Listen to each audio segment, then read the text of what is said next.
तो ये महंगाई किस तरह से महिलाओं के जीवन पर प्रभाव डालती है, इसका अंदाजा लगता है शिवराज सिंह को है ही नहीं। केवल लफ्फाजी करने के लिए नए नए शब्द बनाए जाते हैं। तो अपने घुटनों को पेट से दबाकर कि भूख का एहसास ना हो पेट में, वो लाडली बहना जो रात को सोती है भूखी, उनका दर्द, उनकी व्यथा, जैसा कि मैंने शुरू में कहा, उससे शिवराज सिंह का कोई लेना देना नहीं। मैंने निर्मला सीतारमण जी की बात की, भैया प्याज महंगी है, प्याज खाना छोड़ दो। और मध्य प्रदेश के भाजपा नेता कोई पीछे नहीं है। तो ये प्रद्युम्न तोमर जी से पूछा गया कि महंगाई बढ़ गई है, तो बोले कोई बात नहीं, बढ़ गई है, जो मैंने आपसे कहा पेट्रोल डीजल बढ़ गया, साइकिल चलाइए। विश्वास सालन जी की आजकल रोज टिप्पणियां आ जाती हैं, उनसे महंगाई के बारे में पूछा गया तो कहते हैं वो अच्छा ऐसा है ना कि 15 अगस्त 1947 को पंडित जवाहरलाल नेहरू ने लाल किले की प्राचीर से जो भाषण दिया था, वो उसके कारण आज देश में महंगाई है, मध्य प्रदेश में महंगाई है। और एक तो बहुत ही वायरल हुआ वीडियो पिछले साल आप सब लोगों ने देखा होगा, एक विधायक है जिन्हें जबरदस्ती चुनाव, माफ कीजिएगा, मंत्री और सांसद हैं जिन्हें जबरदस्ती विधायकी का चुनाव लड़ाया जा रहा है, फग्गन सिंह कुलस्ते। तो नेताजी चले अपने पूरे गाड़ियों के काफिले के साथ, मन हुआ कि भुट्टा खाया जाए, रोकी गाड़ी, तो भुट्टा खरीदने पहुंचे तो भुट्टे वाले ने कहा साहब 15 रुपए। 15 रुपए? तो भुट्टे वाले ने नेताजी को महंगाई का एहसास कराया कि देश में कितनी महंगाई है। नेताजी के लिए 15 रुपए का एक भुट्टा खरीदना बड़ी मुश्किल बात थी, तो उन्होंने कहा मुफ्त में मिलता है भैया, फ्री में खिलाओ। तो चाहे फ्री में जनता का माल अपनी जेब में डालने वाले भाजपा के नेता हो या फिर महंगाई पर उल जलूल बयान देने वाले भाजपा के नेता, ये जनता के जख्मों पर मलहम लगाने के बजाय लगातार नमक रगड़ने का काम करते हैं। ये मैंने अभी साबित करके दिखाया। अब मैं किसानों पर भी आना चाहती हूं, क्योंकि देखिए अगर मंडी में भाव बढ़ता है, ठेलों पर, दुकानों पर भाव बढ़ता है, और अगर उससे हमारे अन्नदाता किसान भाई बहनों को फायदा हो रहा है, तो भी मुझे लगता है कि जनता वो मार झेलने के लिए तैयार हो जाएगी कि किसानों की इतनी आत्महत्या है, इतनी बदहाली है, दुर्दशा है, किसान भाई बहनों को फायदा हो रहा है। पर असलियत ये है कि किसान बेचारा हाथ मलता रह जाता है,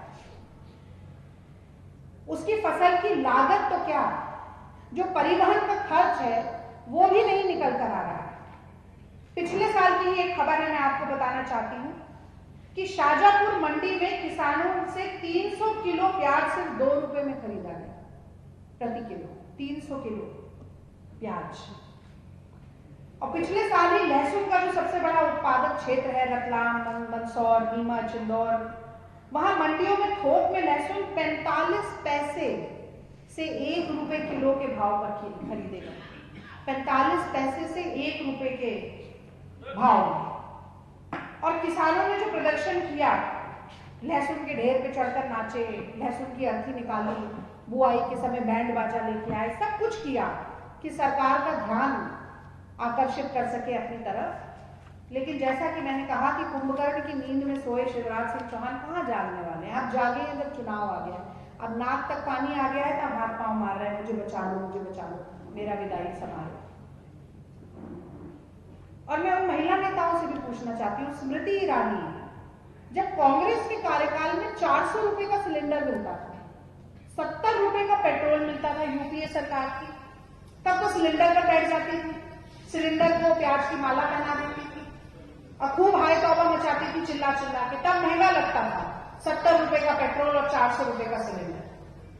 और आज जब मध्य प्रदेश में 1100 रुपए का सिलेंडर है, 110 रुपए का पेट्रोल है, तो होठ सिल गए स्मृति ईरानी जी का कोई वक्तव्य नहीं आता, गायब हो गई है।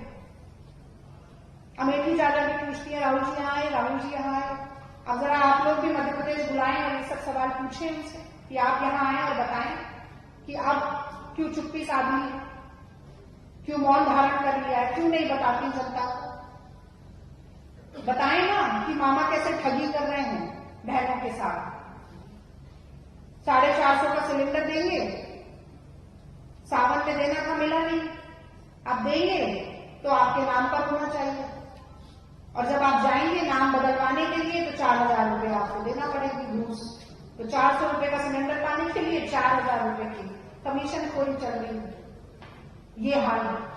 अभी 2 दिन पहले मीनाक्षी लेके भी आई थी, बड़े बड़े बयान देके गए, बहुत बयानबाजी करके गए। अच्छा लगता अगर ये भी बताती कि मध्य प्रदेश में पिछले 3 साल में खाने का तेल दुगना क्यों हो गया है दाम। खाने के तेल का दाम पिछले 3 साल में